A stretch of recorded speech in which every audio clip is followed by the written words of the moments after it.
Hello and welcome to Shirley's Journeys. I am on a 15-day Panama Canal cruise, starting in Los Angeles and ending in Fort Lauderdale.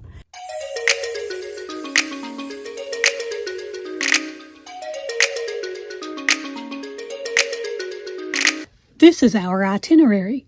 We embarked in San Pedro, California, then 2 days at sea to rest up and explore the ship and start enjoying all of the amenities that the Emerald Princess has to offer, like afternoon tea, entertainment, and Princess Olympics in the piazza, and showtime every night in the theater.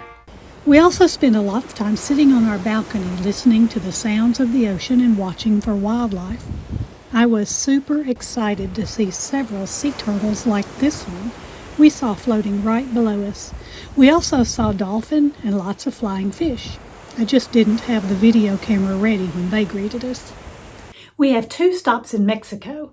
The first one is in Puerto Vallarta, and a friend of mine and I plan to go to tour some art galleries and do a little painting ourselves, and our husbands are planning to take a taxi to the Malecon to do just a little independent exploration. The next stop is Huatulco, Mexico, and here we have no specific plans at all. We plan to get off the ship, walk around, see what there is to do, and be a little spontaneous that day. Our original itinerary had San Juan del Sur, but there is some political unrest going on in the country right now, unfortunately, and our cruise ship will not be docking there. The next stop will be Punta Arenas, Costa Rica. And last time we were in Punta Arenas, we went on a crocodile tour that was a lot of fun. This time we're going to go on a coffee farm tour and also to a place where they manufacture ox carts. Ships that plan to enter the Panama Canal have to be there 24 hours in advance. So this allows us a port stop at Fuerte Amador, Panama. And this is close to Panama City, Panama. We plan a fun excursion here. We're going to take a motorized dugout canoe and go visit one of the tribal locations of the Embera native people. Then we will have a full day transit all the way through the Panama Canal, going through the 2 sets of the new locks. And our last stop will be at Cartagena, Colombia, where we have booked a ship's excursion called Tastes of Colombia. Here we are boarding a boat in the harbor and we will taste Colombian coffee as well as other local foods, finally concluding with a local walking tour in the old city. Our last 2 days on the ship will be sea days, and then we will debark in Fort Lauderdale, Florida. And we are having a wonderful journey so far, despite the fact that a little bit before our cruise was scheduled to embark, we got a notice from Princess that says there was norovirus on board. So our embarkation was a little bit delayed. We did pack our Clorox wipes and some masks and packed a whole lot of hope and boarded anyway.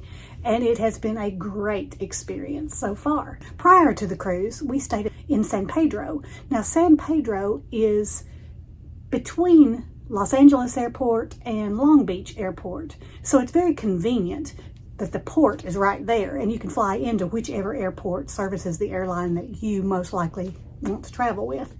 We stayed at the Crown Plaza, San Pedro. Very convenient to the cruise port.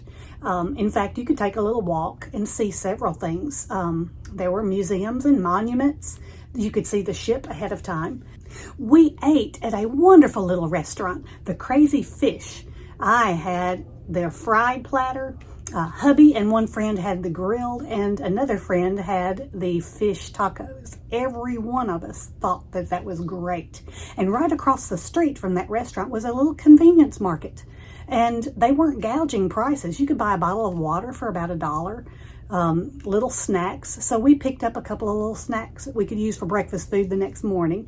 We knew we were not going to get to go on board until 1 p.m. because they had delayed embarkation due to the norovirus. So we thought we'd better have some snacks. Typically, we like to board just as soon as we can and go straight to the buffet or one of the other venues to eat some lunch. And we knew we were going to be delayed and probably quite hungry by the time we got to get on board. That Crown Plaza offers a shuttle service to the pier from the hotel.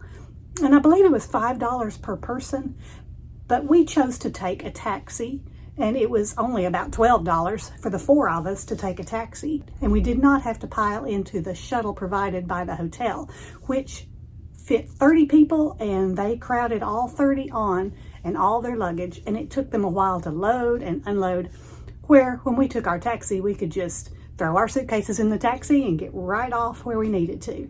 Now, one point of advice on doing that: the driver did not know for sure which terminal serviced which ship, and since there were 2 Princess ships in port that day, some of the guests on this ship said they were taken to the wrong ship, left their luggage with the porter there, and then when they realized it was the wrong ship, they had to come back out of that terminal, go to the correct terminal, and then try to figure out what to do about their luggage.